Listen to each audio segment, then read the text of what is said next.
sounds like, just talking to Manuch before we brought you on, that we need to include golf now, right? You're really working on the golf game, I hear. All the time. Anytime I can. Short game coach, about to hire a swing coach. Yeah, I play as often as I can, man, trying to get this thing right. It's become obsessive compulsive with me. So there you go. So here we are on the 8th of November, and I know you're going to come swinging through the valley here soon, and I love to get you out on the course that I'm a member at. But I need to get your handicap today on the 8th, because that before the swing coach and all that, so you don't sandbag. 25. Yeah, whatever. he is truly I made a 5. the unfiltered, uncensored 25 by one Sean Salisbury. Come on. 25, give or take 15 strokes or 18 strokes, somewhere in there. All right, so could be 40. Could be 40. Could be 40. Could be a 10. Somewhere, could be. Okay, I hear you on that. Chance you have. It's called gambling. Yes. Hey, Rock, it's called gambling. Sometimes you got to take those chances, okay? I'm with you. All right. Your MVP today in the National Football League: Lamar Jackson, Jaden Daniels, or other. Who are you going with? Lamar Jackson, again, a performance last. Derrick Henry under 100 yards. 2 weeks ago, Derrick Henry was my MVP. Oh, wow. Okay. I thought that what he had done, I mean, we turned it into a quarterback award unless somebody rushes for 2,000 yards, but you think about the bandwidth it's given. We knew that Lamar had a lot of that, but look what it's done to expand the width and vertical part of their game. And then he just makes fantastic plays. And I'm really tired of listening to people that, he can't beat you from the pocket. Well, he rushed 30-some yards last night and still made plays. You don't have to run to buy time. You buy time and then still find people. He made touch passes. Lamar Jackson would probably win the award now. I think Jaden Daniels is your top 3 or 4. What he's done and the impact he's made as a rookie on the best team in the East. Jared Goff belongs in the conversation. The ball does not hit the ground very much. And Mahomes is going to hang around.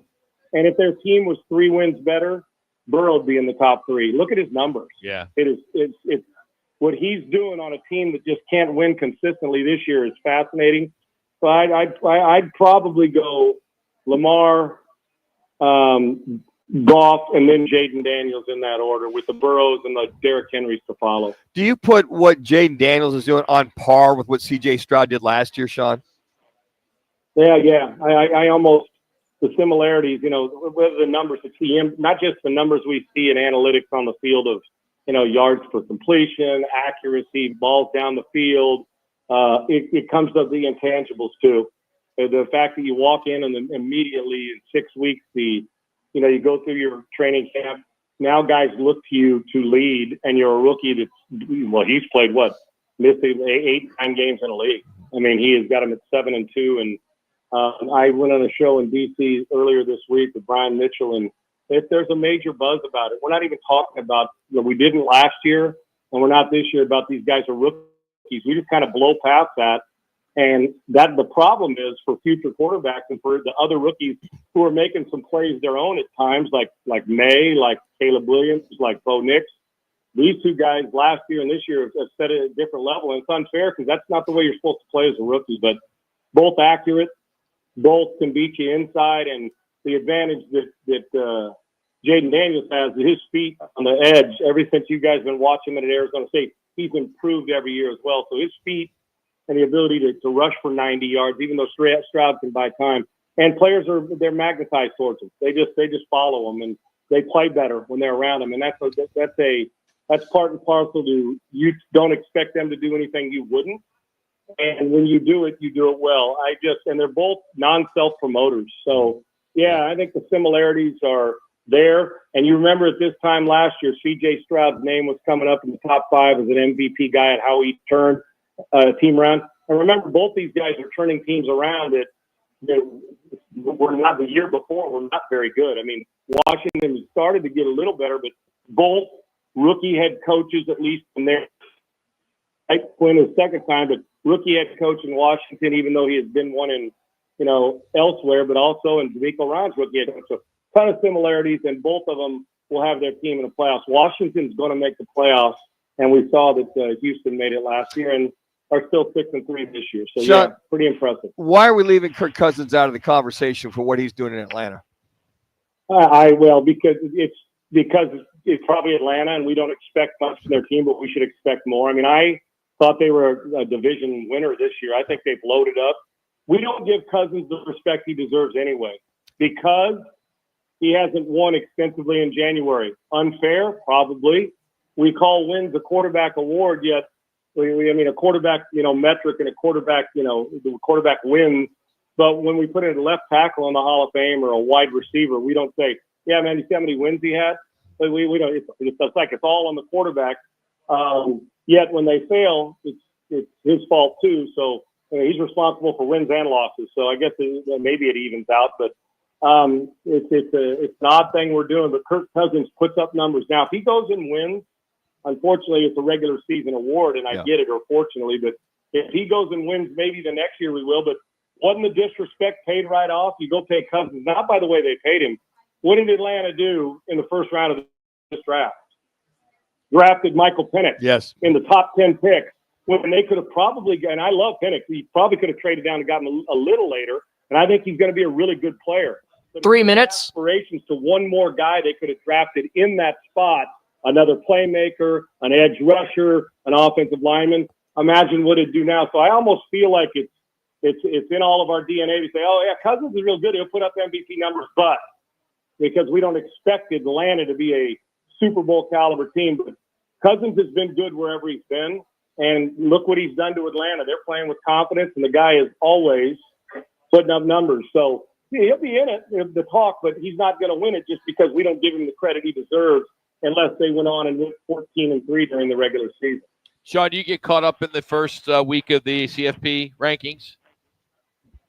I get caught up in it. No, I talk about it because not more about the teams that are in there, the top ones. These guys, you expected, but the same guys, the Georgias, the Ohio States, the Oregons, and all that. But I'll tell you, it's the other guys that the reason I watched this first one. I don't get 2 minutes. Oh my gosh, my whole depends. It's one ranking, and it's going to change throughout. When it'll change this weekend.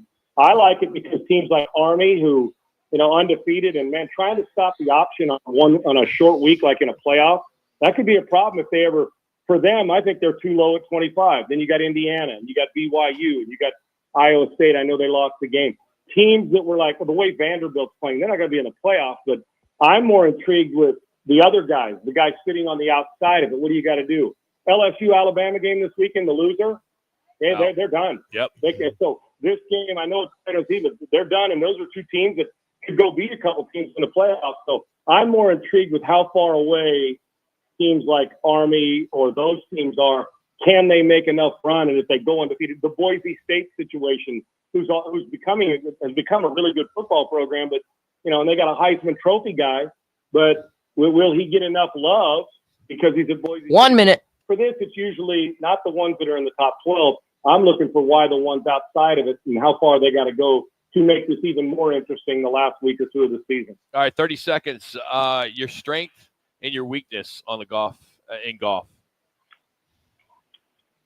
My strength is I can hit shots from anywhere. And that's because I'm in a lot of different places. So I can maneuver ball. I really am. I'm a good scrambler. Should I say player in difficult?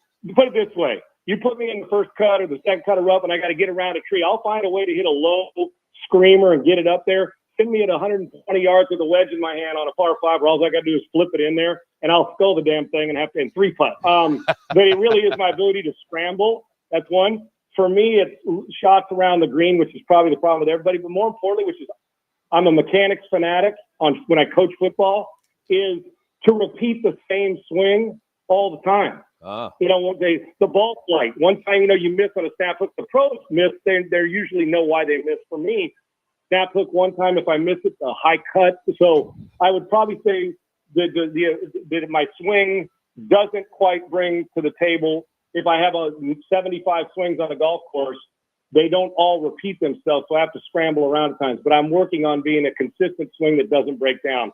I'm getting closer. All right, I expect to see it up on your Twitter page. At Sean Unfiltered. I want to see some of that. You'll never see that. They tell you when you want success, work in silence.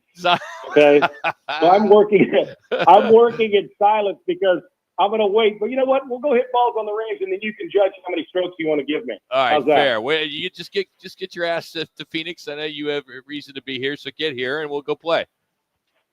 I can't wait, brother. All right, buddy. We'll talk to you, man. That's Sean Salisbury joining us. Follow him on Twitter, X at Sean Unfiltered. He is brought to you today by All City Towing.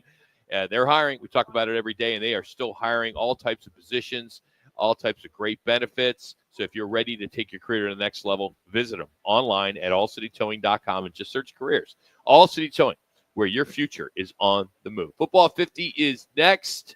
I'll talk about last night's game. It was a good one, and a quick preview a week left.